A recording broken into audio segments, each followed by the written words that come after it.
बोलो भारत माता की। આટલી હજારોની સંખ્યામાં જ્યારે યુવાન સાથીઓ અહીંયા બેઠા હોય અને મહિલા શક્તિ બી આટલી મોટી સંખ્યામાં જ્યારે અહીંયા હાજર હોય, બધા એક સાથે મુઠ્ઠી વીંચીને મારી જોડે બોલો ભારત માતા કી, ભારત માતા કી। વિકાસ સંકલ્પ યાત્રામાં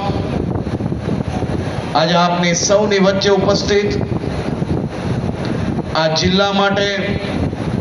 રાત દિવસ એક કરીને જિલ્લાના સૌ નાગરિકોને વધુમાં વધુ લાભ કરાવવા માટે જે પ્રતિનિધિઓ કામ કરી રહ્યા છે તેવા મારા સૌ સાથીઓ અને અહીં ઉપસ્થિત છોટાઉદેપુરના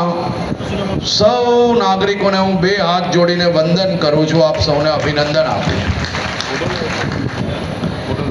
આજે વિકાસ સંકલ્પ યાત્રામાં આવી ભારી ગરમીમાં